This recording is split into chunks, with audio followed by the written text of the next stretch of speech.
And this brings me to the last point I want to make tonight, which is when we're done, we believe that we will have made the case overwhelmingly of the president's guilt. That is, he's done what he's charged with. He withheld the money, he withheld the meeting, he used it to coerce Ukraine to do these political investigations, he covered it up, he obstructed us, he's trying to obstruct you, and he's violated the Constitution. But I want to address one other thing tonight. Okay, he's guilty. Okay, he's guilty. Does he really need to be removed? Does he really need to be removed? We have an election coming up. Does he really need to be removed? He's guilty. You know, is there really any doubt about this? I mean, do we really have any doubt about the facts here? Does anybody really question whether the president is capable of what he's charged with? No one is really making the argument Donald Trump would never do such a thing. Because of course we know that he would, and of course we know that he did. It's a somewhat different question, though, to ask, okay, it's pretty obvious, whether we can say it publicly or we can't say it publicly, we all know what we're dealing here with this president. But does he really need to be removed? And this is why he needs to be removed. Donald Trump chose Rudy Giuliani over his own intelligence agencies. He chose Rudy Giuliani over his own FBI director. He chose Rudy Giuliani over his own national security advisors.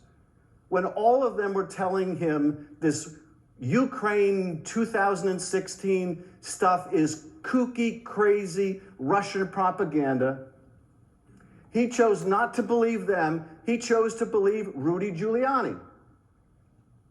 That makes him dangerous to us, to our country.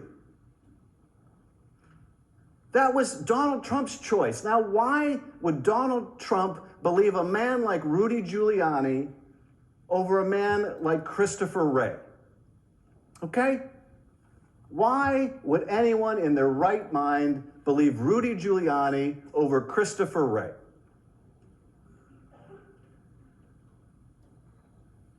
Because he wanted to, and because what Rudy was offering him was something that would help him personally.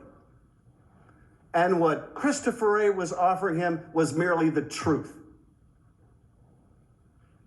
What Christopher Wray was offering him was merely the information he needed to protect his country and its elections. But that's not good enough. What's in it for him? What's in it for Donald Trump? This is why he needs to be removed. Now, you may be asking, how much damage can he really do in the next several months until the election? A lot. A lot of damage. Now, we just saw last week a report that Russia tried to hack, or maybe did hack, Burisma. Okay? I don't know if they got in. I'm trying to find out. My colleagues on the Intel Committee, House and Senate, we're trying to find out, did the Russians get in? What are the Russian plans and intentions? Well, let's say they got in.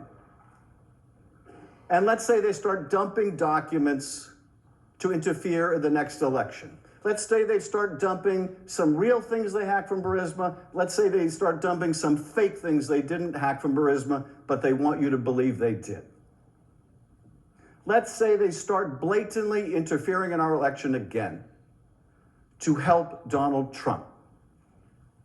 Can you have the least bit of confidence that Donald Trump will stand up to them and protect our national interest over his own personal interest? You know you can't, which makes him dangerous to this country. You know you can't. You know you can't count on him. None of us can. None of us can. What happens if China got the message? Now, you can say, well, he's just joking. Of course, he didn't really mean China should investigate the Bidens. You know that's no joke. Now, maybe you could have argued 3 years ago when he said, hey, Russia, if you're listening, hack Hillary's emails, maybe you could give him a freebie and say he was joking. But now we know better. Hours after he did that, Russia did, in fact, try to hack Hillary's emails. There's no mulligan here when it comes to our national security. So what if China does overtly or covertly start to help the Trump campaign? You think he's going to call him out on it? Or you think he's going to give him a better trade deal on it? Can any of us really have the confidence that Donald Trump will put his personal interests ahead of the national interest? Is there really any evidence in this presidency that should give us the ironclad confidence that he would do so? You know you can't count on him to do that. That's the sad truth. You know you can't count on him to do that. The American people deserve a president they can count on to put their interest first. To put their interest first. Colonel Vindman said, "Here right matters." Here right matters. Well, let me tell you something. If right doesn't matter, it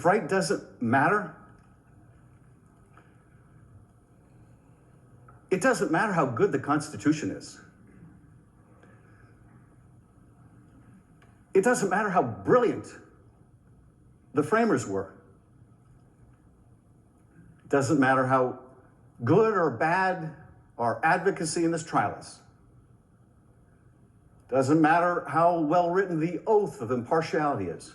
If right doesn't matter, we're lost. If the truth doesn't matter, we're lost.